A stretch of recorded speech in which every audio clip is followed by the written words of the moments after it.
Nobody come to us and say, well, we're sorry for what taking place. We're sorry for the inconvenience caused. You understand? Hello, I'm Kenton Chance of Eyewitness News, and I've come here to Meng Street in Belmont at the invitation of villagers because a section of the road has collapsed.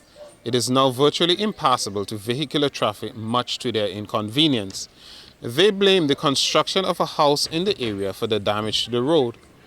However, the owner of the house has directed us to Braxa, saying that the government agency should explain how a blocked drain and a damaged water main might have contributed. My name is Lorraine Lucas. I live in Belmont here, and we have a major inconvenience here with the road. It has completely fell in. Now, all of us have vehicles inside here, which take us to and from work, drop our children to school, and basically everything, because we have businesses going on inside here, and nothing cannot pass due to the road has fell in. Nobody has met us and come to any conclusion, tell us anything to say, well, we're sorry for the inconvenience or anything. It's just like every time it's up, they're just looking at us. Okay, do you know what might have caused the road to fall in? Well, this has been occurring since before last of eruption. We saw breakage of this road before last of eruption, which it had a wall before this thing. It had a wall there. The wall fell down first. Then drums were put there to indicate not to go close to that side. Little by little, as months went down, everything keep caving in piece by piece. Nobody meeting, nobody saying anything. We have not even met as a village and say anything. Okay, but I see a wall was being constructed here. Do you know about this wall? No, this recently, no, well, that's to our knowledge, this recently, no, happening here. Because, just when? Yesterday? No.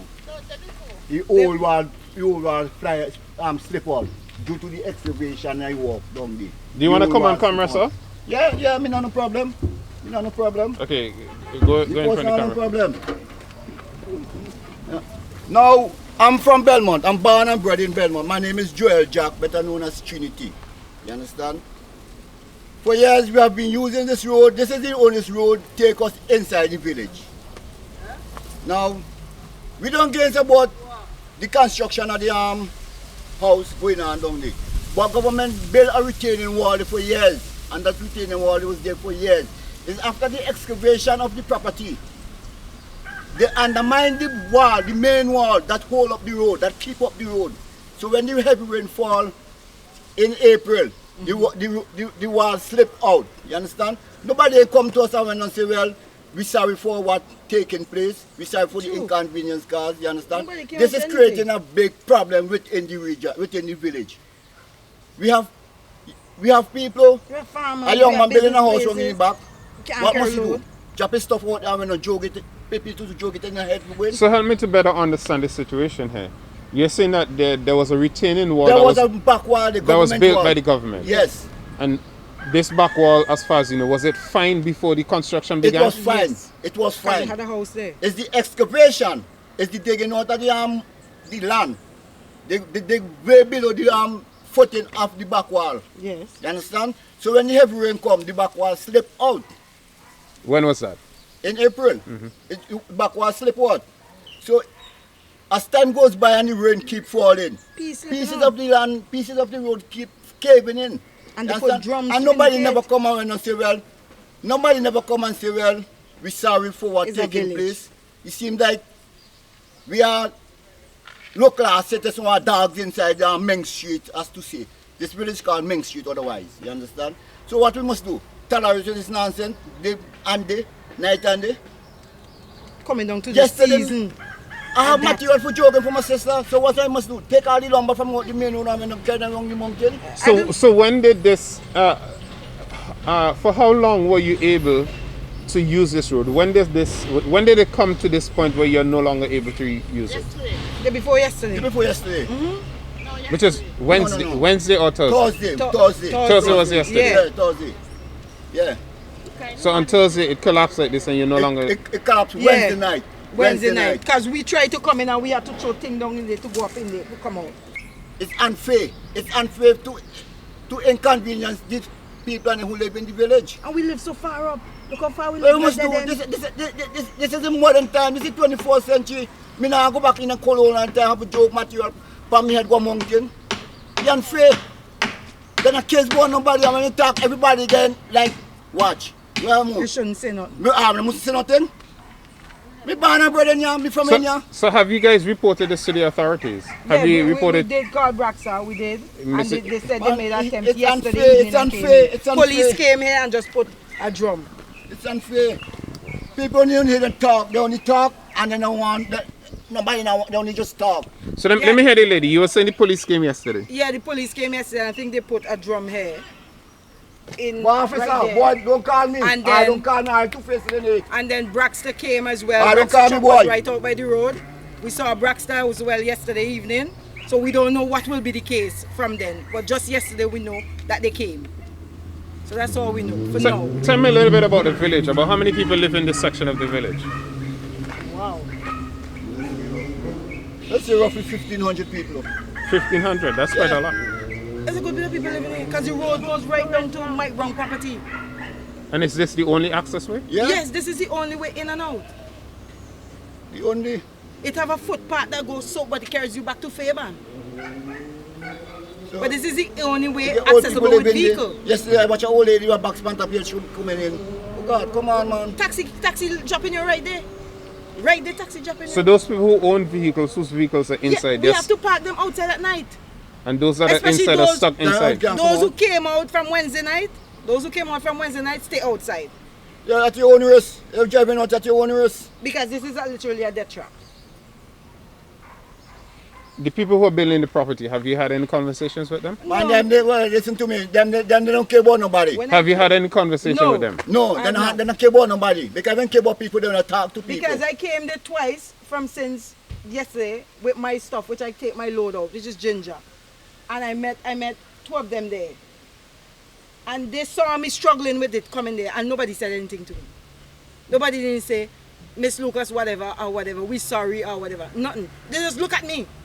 Like I'm supposed to just, you see a footpath, just take it where I go. And I had to leave my vehicle right there. So your vehicle is inside. My vehicle is inside because I came in Wednesday night and I couldn't go back out. This Friday. So tell me a little bit more about yourself, what you do, and to what extent this inconveniences you. I'm a chef, I'm a private chef. I'm also a farmer and I'm also a vendor on the street. So every day I have to take my load out. Every morning I have to take my load and carry it down in town. At Ginger Friday, every Friday or Saturday for Monday morning, I have to be in G-Shed with my load. So it inconvenienced me a lot. Because I had to get it to this point and then joke it across here and then still pay somebody to come and pick it up here and go back down the road. And you got a vehicle. I have a vehicle where me could do me portion 5 a day, 5 and get it done.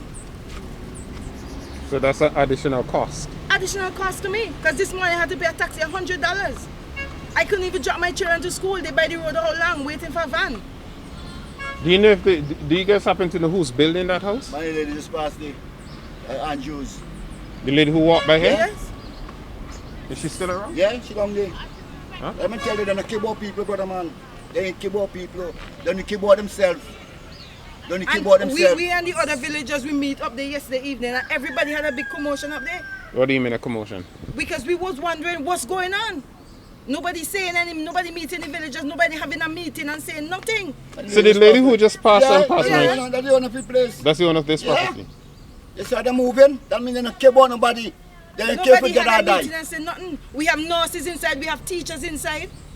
We have people working at the hospital inside for maintenance. Everybody have to leave the vehicle out by the road and walk in. We have nurses on night shift inside.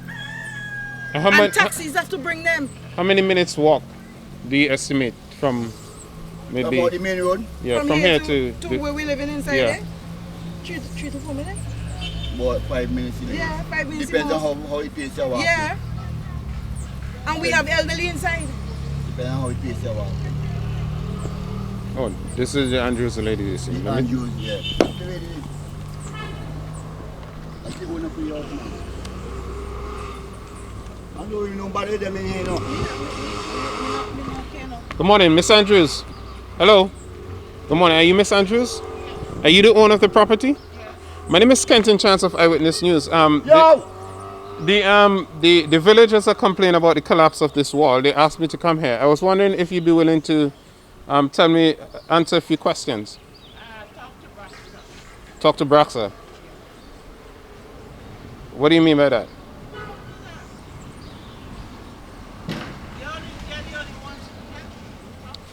Well, there's a wall that was being constructed here from what I see. Can you tell me what might have happened with this wall? This one below seems to have been completed. This one at the road here.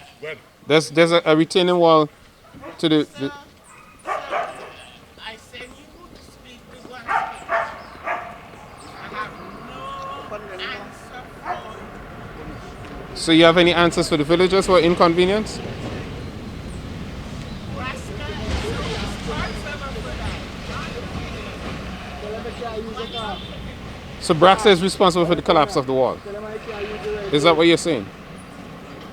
The rain and the burst pipe and the block drain. So the rain, a burst pipe, and the block drain. That's what caused the road. But the folks are saying, and it's quite obvious that some. The folks are saying, and it's quite obvious that some excavation was done here.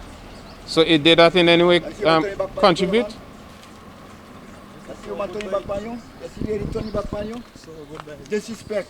And I'm talking about people disrespect them. She turning back on you. Okay, but the lady saying that the rain and there was a burst pipe and the Yeah, drain. rain come down, but the excavation, he chopped and he dig out down there. Look at me, Mr. Chance. You see the footing of the government wall? Yeah. You see how deep that they dig down? Come on, them the slip out the wall, them the slip out the wall, and them who caused the wall to collapse. So you put that caution paper there yesterday. Police? Many of the police that they didn't even good well. Oh. All right, thanks a lot. Eyewitness News contacted Braxa, which referred us to the office of the chief engineer. An engineer at the office of the chief engineer told Eyewitness News that the office was not in a position to comment. If something has come through, we will assign somebody to do the investigation, then proceed to see what needs to be done, the employee told Eyewitness News.